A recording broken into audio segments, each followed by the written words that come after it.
لو أنزلنا هذا القرآن على جبل لرأيته خاشعا أنزلنا هذا القرآن على جبل لرأيته خاشعا أنزلنا هذا القرآن على جبل لرأيته خاشعا متصدعا من خشية وتلك الأمثال نضربها للناس لعلهم يتفكرون.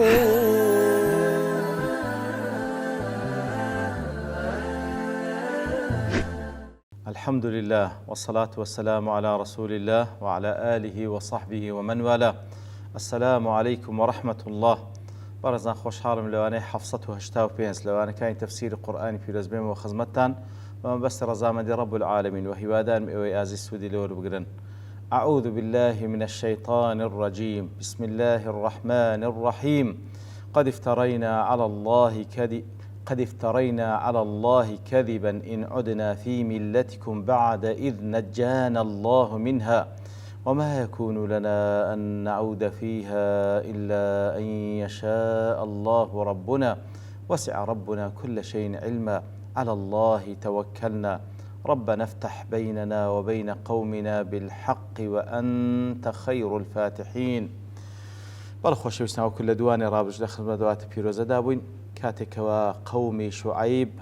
عليه الصلاة والسلام كاتكوا قومكي داوال شعيب وداوال أو إيمان داران هذا كان كوال قليدان كويان دي بقرينو سر أو ملتي كفري كأوان لسريدان يان ودريان دنين لشار ولاتي خويان يتر أوانج لولام دادرين أو لو كنا كارهين أدباشا إما رقما لو مهنا زيتو لو مهنا زين قودة بيتو إكراه ما عندكن إجبار ما عندكن قد افترينا على الله كذبا إن عدنا في ملتكم إما براسي أجر بقرينو سر ملة دينك ينجو أو معناه دلومان هالبستا على سر خواه سبحانه وتعالى لكاتك دا بعد أن نجانا الله من لكاتك أخوي يقول إيه من زاد وما يكون لنا أن نعود فيها إلا إن شاء الله ربنا لبو ما نهتي أصلا إما بقرينو سر أو ملتي بقرينو سر أو دينك ينجو دا ما لذكر مجر پروردگار من كالله سبحانه وتعالى مشيئتي لسربي وسع ربنا كل شيء علما پروردگار من آقادار بها مشتاق على الله توكلنا توكل ما تنهى لسر الله سبحانه وتعالى انزا دعاء ربنا افتح بيننا وبين قومنا بالحق أي پروردگار لنوان إيما ولنوان أو قوم كافري خواي قضاوت بك حكم لنوان ما بك وأنت خير الفاتحين أو ذاتك وتساكتين حكم قضاوت دكي لنوان بندكانت يتر أو بشأت إلا إن شاء الله ربنا وكو اللي مندرش لا يعني رابط باس ماكر أبو سعود ضل معنا وما يكون لنا أن نعود فيها إما لبوما أن يبقرين ومقر خوا مشيئتي لسربي أي ما يصح لنا أن نعود فيها في حال من الأحوال لبوما أنها تبهس حالتك إما بقرين سرعودينيقو إلا إن شاء الله إلا مقر الله سبحانه وتعالى مشيئتي لسربي أي إلا حال مشيئة الله تعالى أو وقت مشيئته تعالى لعودنا فيها مقر خوا مشيئتي لسربي أو كاتك خوا مشيئتي لسربي إما ذكري بقرين وسر أو ملته وذلك مما لا يكاد يكون وش ناكري خوا يقول مشيئتي لسرني كوابندكاني بقرين وسر كفر هل وكذا فرمي لدوائي ربنا إلا إن شاء الله ربنا رب وسعت كل شيء علما على الله توكلنا كواتا هل وكل دواتري كخوان ددنو بار رب العالمين فإن التعرض لعنوان ربوبيته تعالى كاتك وباز پروردگار كان بويكا پروردگار مانا رب نفتح بيننا وبين قومنا بالحق أي پروردگار مان كواتا دلكاتك وبوش شوي هل ضمن لدرجة قسكاني شعيب عليه الصلاة والسلام لقل إيمان دارم بوش شوي لأخواد بارنو ربنا تفرمي فإن التعرض لعنوان الربوبية كاتك وزياتر أو بابلين ربوبيته بو ربوبيته لأخواد ورد بارنو أي پروردگار مان تفرمي تسيلي ورد جيري مما ينبئ عن استحالة مشيئته تعالى لارتدادهم قطعا كواتا ليردا إشارة له كوا محال خواي جور سبحانه وتعالى أو إلى إيما بيبقرين وسر كفر وكذا قوله بعد إذ نجانا الله منها ولا بيش وش كواته كاتي كذلن لدواء كخوي يقول إيمين زاد لو كفرا فإن تنجيته تعالى لهم منها من دلائل عدم مشيئته لعود فيها لكاتك دخواي يقول إيمين زاد لو شركة أو بلقي لسروي كخوي يقول ويستي لسرني ما زارش كبقرين وسر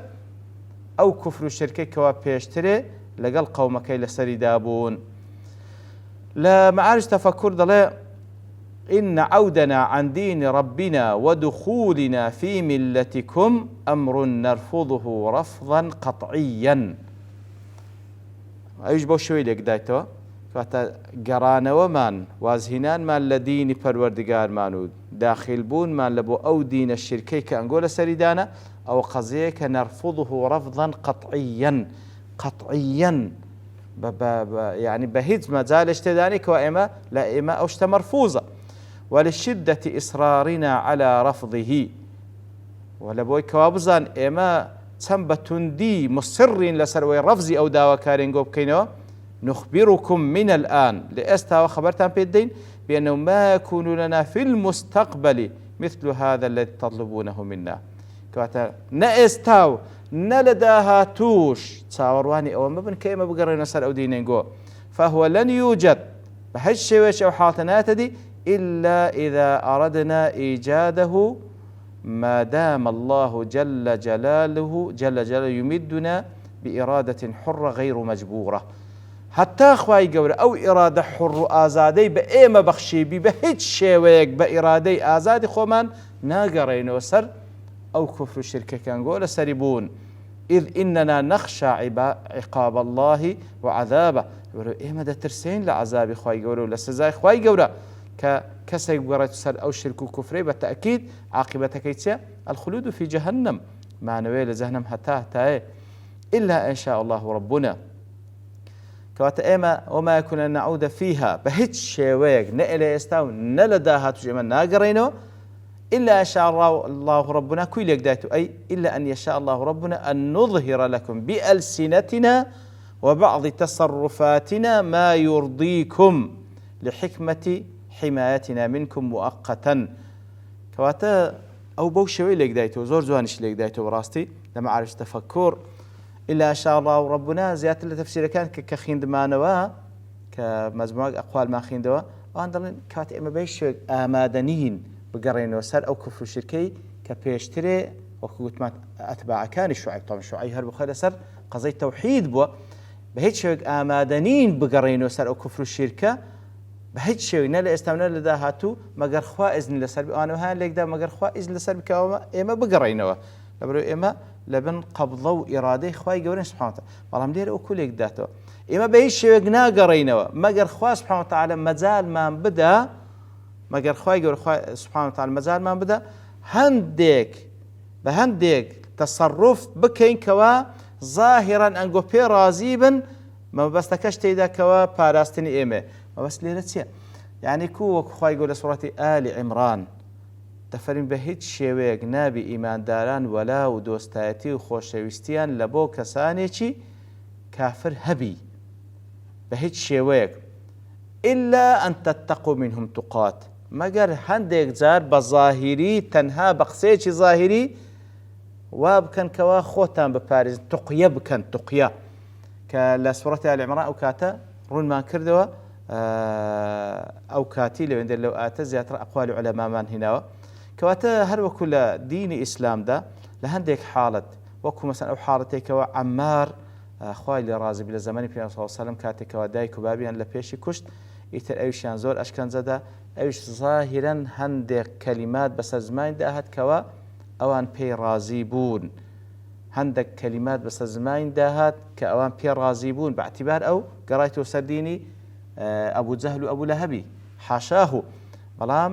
بە زمان وای گوت تەنها ئەوان ڕازی بکاتن کەواتە ئیماندار لە بۆی نییە کەلیمەی کوفر بەسەر زمانیدا بێ ئیلا لە یەک حاڵەتدا وكارجال إكراه وإجبار دابي لو يبي صلى الله عليه وسلم بيفرم فإن عادوا فعد أجد ديسان أوها أشكن زيان داي أتوش هذا كلمات بلان بشرتك إلا وقلبه مطمئن بالإيمان وكل سورة النحل باسكرية ما قال كسك لجال إكراه بذكري هذا كلمة بس زمان دابي لدور درونه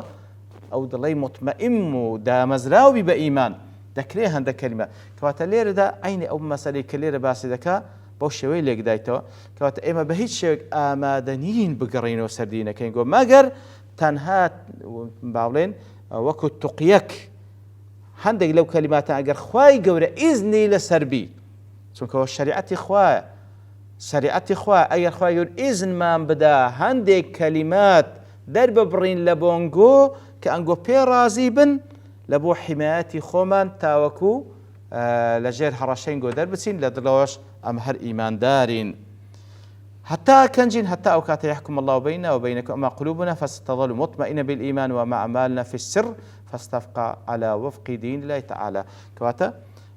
تفسير كانت كامل بوشوي لشان دا إما بيشوي آمادنين بقرينو ما قر خوا مشيئتي لسربي بلام لا أو تفسيري معاش تفكر ليرد إلا إن شاء الله ربنا بويك وأخوي يقول رجما بيبدأ لشريعتكي تقية لقلبكين هند بهذه كلمات رازي تامكين لكاتك ذا ظلمان مطمئنة بإيمان ولن هي نجد كارو كدوي خومانوك عبادة أخوي قبره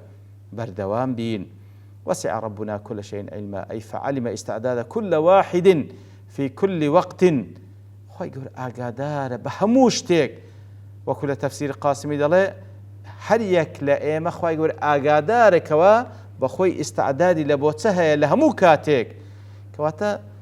اگر بوش شوي تريش كليك شدنوا وكزاناني تر الا ما قر خوا مشيت لسر ما بقرينو سري يتر خوا يقول مشيتي لسر اگر لسري اگر خوا يقول لبرو وسع ربنا كل شيء لبرو خوا يقول اقدار بهموش تيك كواتا دي ساندينو سر مسالي هداية وضلالت كفعلا لدى سبحانه وتعالى بلام خوا يقولش اقدار خوا يقول اقدار بوي كوات شيء لدلوا مهيئ لبوي كوا كافر ببي يترخواي جورش توفيق خوي لدا شيء تو في كافر دبي او كسا وخواي جورش اقادار كوا شيء لدلوا بر بدر لحقه خواي جورش ثباتي بيدو عاقبه خاتمه خير دكا على الله توكلنا اي ليحفظنا عن المصير اليها كواتا توكل ما لسر خوايا سبحانه وتعالى تاوكل ما باريزي لوي كوا نقرين وسر كفر خۆشەویستان زۆر گرنگە تەوەکل لەسەر خوا سبحانه وتعالى لە هەموو حاڵەتی دین و دنیا تەوەکل لەسەر خوا بێ زۆرێک لە ئێمە بەڕاستی کاتێکەوە باز لە تەوەکل دەکات تەنها لە بۆ ئەوەی کەوا ڕزقی لێ پەیدا بێ تەوەکل لەسەر خوا دەکات تەنها لە بۆ ئوموری ظاهری دنیا بەڵام بەڕاستی لە پێش ئەوەش پێویستە بەڵێ ڕاستە لە بۆ هەموو کاروباری دنیاش پێویست تەوەکل لەسەر خوا سبحانه وتعالى بەڵام لە پێش ئەوەش لە بۆ حاڵەتی ئیمانیت و ئەنجامدانی کردەوەی ساڵح پێویستە تەوەکل لەسەر خوا بێ ئیاکە نەعبود وئیاکە نەستەعین ئەگەر تەوەکل لەسەر خوا نەبی خوای گەورە تەوفیق نەکا واللهی لە بۆ نەفسی خۆت بەجێ بێڵی ناتوانی بە هیچ شێوە یەک کردەوەی چاک بکەی و مۆفەق نابی ئەو ئیمانش ناو دڵ و دەروونت دامەزرێ لێ على الله توكلنا توكلمان لەسەر خوا تاوەکو بمان پارێزی لەوەی کەوا نەگەڕێینەوە سەر کوفر وكل تفسير سعدي دله أي اعتمدنا أنه سيثبتنا على الصراط المستقيم اعتماد توكل ما سرخوا بويكوا لسر أو راس طريقايا ثبات ما بيبخشي وأن يعصمنا من جميع طرق الجحيم بما باريزي لهمو ريقا كاني كبروا جهنم دبا فإن من توكل على الله كفاه ويسر له أمر دينه ودنياه هل كسي توكل لسر خوابك أو أخوي سبحانه وتعالى كافية لبوي وهمو كاروباري دنيا وقيامة لبو آسان دكا وكل تفسيري باب معاج تفكر التوكل على الله الاستسلام إليه التوكل تيه تسليم بونا لبو أخوة وتفيض تدبير الأمر وتحقيق ما يرجو المتوكل إليه همو أوشتانك وأوكسة خويد داتا بناي خواي قولو توكل لسرك بشت بيدا بسطي تسليمي خوابي همو كاروباركان بجيرتو لا إخواي قول سبحانه وتعالى أو كوارزاي ولا بويبك تسليمي ويبك مع قيامه بالأسباب المستطاعة المادية والمعنوية طاعة لأمره كواتا توكل أويلة توانات داهية بك أويلة توانات داهية بك باشانش خود تسليمي خوابك وبزان نتيزك لا إخواي سبحانه وتعالى لقدر توانيتونيا ربنا افتح بيننا وبين قومنا بالحق ربنا أي پروردگار من وزو كل تفسير قاسمي دله إن قصدوا إكراهنا عليها أو إخراجنا من قريتهم أجر ما بس يعني أو بك إجبار ما بكن لسر أو بقرينا سر كفر يعني ما بس يعني بكوادر ما بكن